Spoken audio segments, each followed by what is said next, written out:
you are a Squaresoft fan that hasn't heard of Bahamut Lagoon, I wouldn't be surprised. This Super Famicom gem was titled Final Fantasy Tactics Behind Closed Doors, and that should give you at least a small idea of what to expect.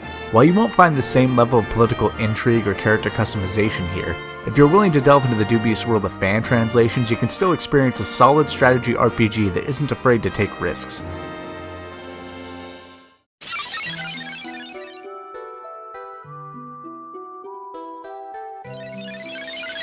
Bahamut Lagoon has a rather distinct art style that kinda took some getting used to. It took me a long time to understand why. I finally feel like I discovered the issue, however, and it comes down to the fact that some of the art assets kind of clash with one another. Don't get me wrong, I came to love the design eventually, and I think the game looks good overall, but something about the highly detailed stills of the dragons against the rather plain backdrops of the battlefield seemed off.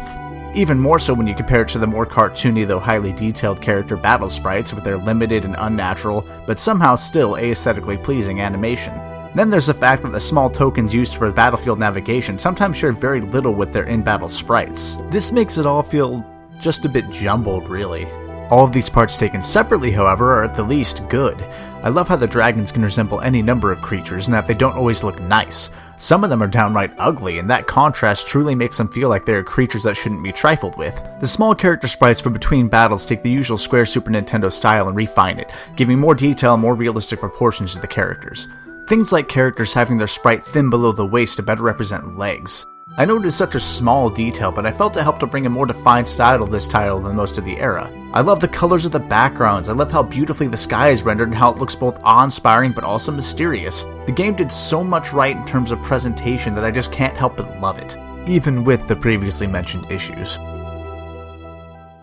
The music initially left me with similarly mixed feelings. For a 30-hour game, I felt the soundtrack to be a bit too short and repetitive, which given this game's slow nature is a bit of a disappointment. The songs on offer are decent at least, but there are only a few standout tracks while the rest fall into the serviceable category. Songs like JoJo and the God Dragons and the Aquiland Maharu are great at setting the intended tone and are pleasant to listen to. I especially love the uncreatively named Battle 2, which takes the main battle theme and alters it just enough to make it feel a great deal more imposing.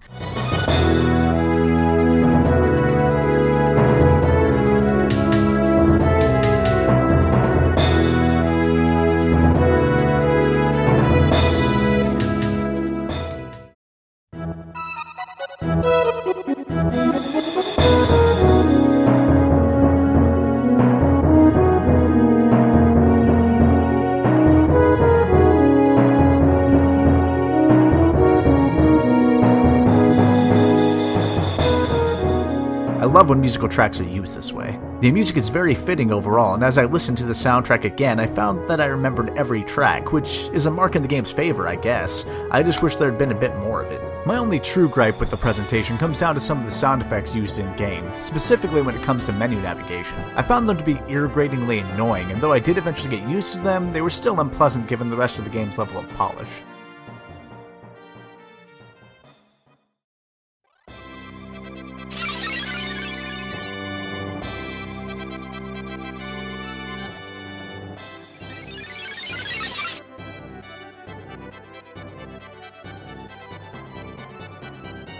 Bahamut Lagoon's gameplay is a unique hybrid of the usual Square RPG and strategy game that works surprisingly well. Between each mission, you'll be given the opportunity to walk through an area to speak with your crew, upgrade your equipment, and feed your dragons. These moments create a great fix to one of the biggest problems in strategy games as a whole by actually providing you with downtime. And trust me, you will need that downtime. With an army of 24 active combatants, you will spend a lot of time properly setting up and equipping your team. Each member only has 2 equipment slots, one for weapon and one for armor, but because of the size of your crew, that still ends up being expensive. In addition to your crew, you have to be sure to attend to your dragons. You do this by feeding them your excess equipment and other items you find or purchase throughout your journey. This was the most addicting part of the whole game for me, as raising your dragons can actually cause them to evolve, and because your dragon and your crew share a link with one another, the stronger your dragon becomes, the stronger your party becomes as well. Does your dragon have a maxed out fire stat? Well, if he does, prepare to get a huge bonus whenever your party uses a fire elemental ability. The formation of your troops also plays a surprisingly deep role in the game. You don't so much customize your characters as you customize the groups they work with to try and make a powerful synergy between them. Much like the bond with the dragons, the characters share a bond with one another. If you put, for example, 4 wizards together, then when they cast a spell from a distance, all 4 will cast at once, thus making the spell 4 times more powerful than it generally would be. This effectively transforms a level 10 spell into a level 41, but there are other factors that make this a more difficult decision.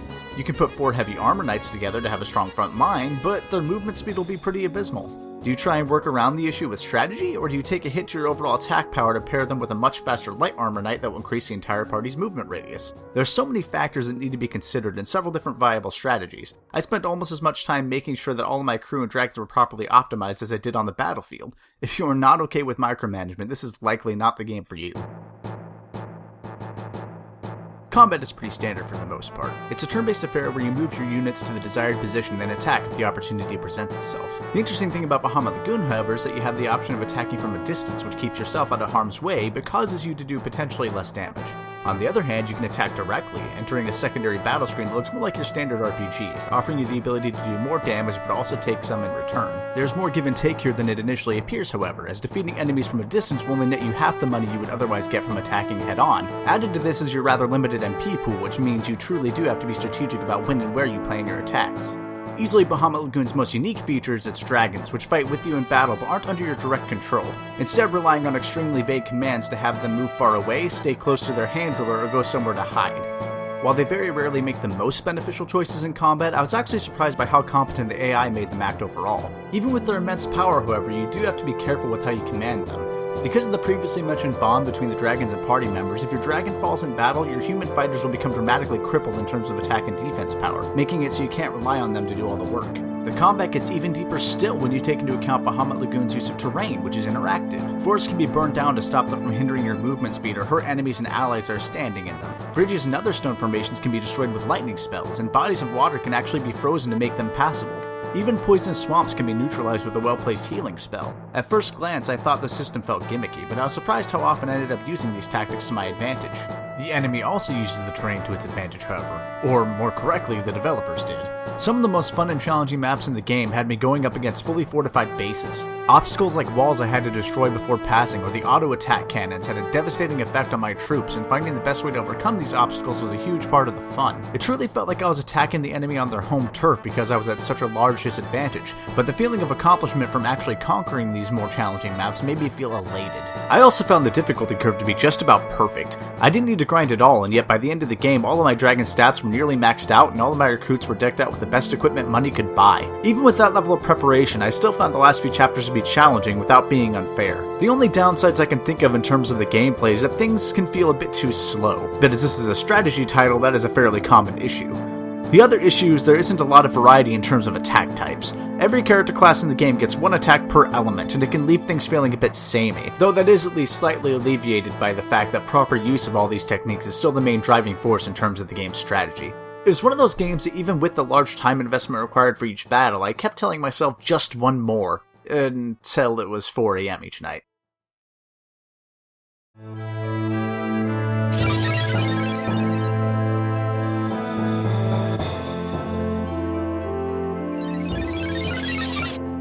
Bahamut Lagoon's story takes place in a world of floating continents that have been taken over by a man known as Emperor Saucer. Your goal as the hero is to lead a resistance movement to bring freedom back to the people of the world. While not exactly a novel starting point, the story evolves from there rather quickly into a race to find the holy dragons, that's not to be confused with the regular dragons that you already fight with, train, and breed, and to save the world from a great calamity. The story isn't exactly a strong point in Bahamut Lagoon, but it does have enough to keep you interested as you play. That being said, I don't feel that it flows quite as well as it reasonably should. The ending arc with the calamities led into rather smoothly, but things are just sort of thrown at you from then on. Once again, it was hard for me to put my finger on what exactly made the experience feel lacking, but I think it came down to the lack of connection between the heroes and the actual final boss. Without spoiling too much, I think the best way to describe it would be to compare it to the older Final Fantasy games, where you would defeat the person you thought was the villain, only to have a completely random godlike creature thrown at you in the end for good measure. Bahamut Lagoon's ending fight is not a random creature per se, and in fact you know for a good chunk of the game the battle is coming, but there's no real build-up or intimidation. It is just an obstacle you know you will have to overcome at some point, despite it never really having done the players any harm directly. That being said, it's still a worthy spectacle and a fun fight, so I guess there's no real harm done. The story is far more character-focused than event-focused anyway, and that is where Bahamut Lagoon succeeds. The game contains a huge cast of playable characters, more than 30, and while not all of them are fully fleshed out or have a large backstory, they all have a distinct personality that made them feel alive. Characters like Frederico with their medicine addiction or Donphan with his over-the-top flirting aren't all that important to the story, but still remain memorable because of how comedically written they were. I was actually sad to see the inseparable duo Reeve and Friends fighting with one another throughout the story. These moments, while arguably unimportant, gave me a rather strong attachment to my crew, and that's without talking about the characters who are important to the game's story, such as the warrior and mentor Matlight, General Papalios, and the Princess Yo-Yo, whom the story is most centered around. Just make sure to watch out for Sendak. There's just something not quite right about that old man. Yeah, that's a thing that happens. Even the shopkeepers have their own little story arc, and it just felt amazing to watch it all develop as the game went on. In this regard, I think Bahamut Lagoon is a huge success. Even the outstanding Final Fantasy Tactics struggled with this, making the main characters you can recruit silent and completely unimportant as soon as their story arc is over. Speaking of silence, there's something I really need to get off my chest. I hate silent protagonists in gaming, especially RPGs. I firmly stand by the idea that there's nothing lazier than leaving a character speechless. And no, I don't agree with the stupid argument that it helps to make you project onto the character. I firmly believe that if a character is well written, even if they are nothing like me or anyone else I've met in my entire life, that I will be able to relate to them much better than I ever would a blank slate. It is a trope that not only never benefits the games it's shown in, but generally actively hurts the game's storytelling. And just to clear things up, because, well, this is the internet and things are taken far too literally, I don't mean characters who just don't have voice acting like in Dragon Age Origins. There is no actual voice there, but you are still choosing the dialogue options, thus your main character isn't silent. No, I'm talking about characters like Link from The Legend of Zelda or Chrono from Chrono Trigger. The characters that stare blankly at the world around them while everything else just kind of reacts. To my dismay, Bahamut Lagoon does fall into this trope, and I do feel that it hurts the storytelling a bit, but not as much as I would have expected. While the main character never speaks without player input, every line of dialogue spoken by him is in fact chosen by the player. These don't create story-altering decisions like they would in a game like Mass Effect, but it does lend authenticity to you actually being this character, not just watching the world happen around as a characterless token. While still not perfect, this was an aspect that I thoroughly enjoyed. While the main plot isn't all that gripping, there are a few character moments and risky decisions the game's story made that I want to cover now. However, these definitely fall into the spoiler category, so skip to this point if you want to avoid any serious plot points.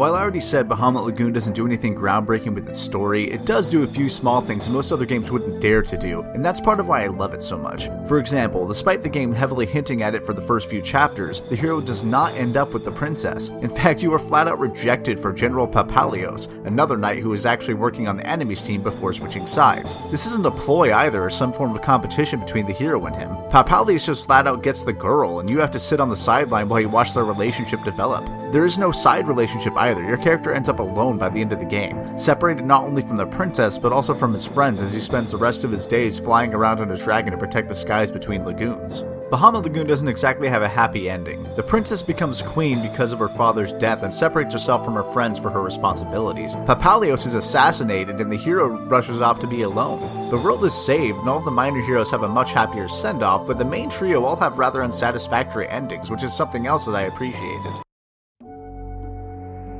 As I already stated, Bahamut Lagoon never left Japan, and because of that I had to rely on a fan translation to play this game in English. And this game's fan translation is actually rather professional for the most part, with the only exception being some self-appreciative snippets of dialogue within the game.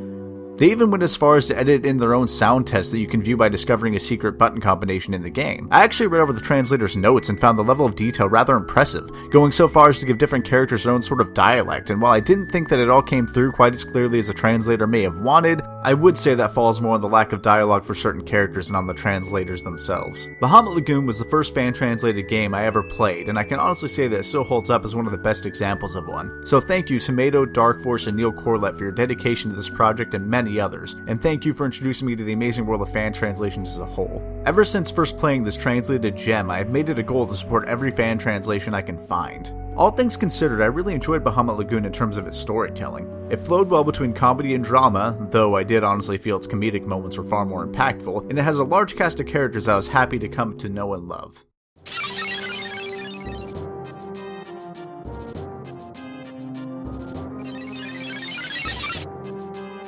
I played Bahamut Lagoon for the first time about 5 years ago, and I remembered liking it, but had assumed that my opinion of the game was higher than the game likely deserved. I was happily surprised to find that the game holds up quite a bit better than I would have expected, and given that I just got done playing the wildly variant but generally abysmal Mana series of games for the same company, this was a doubly surprising change. I truly do feel it is a hidden gem that more people should play if you were into the strategy genre. I wish the game had been officially localized, but given that it came out in February of 1996, more than a year after the initial launch of the original PlayStation, I can assume that it was never translated due to the shift to the latter console. Even so, I still wish this game had come out officially here in some capacity so fans weren't forced to translate it themselves.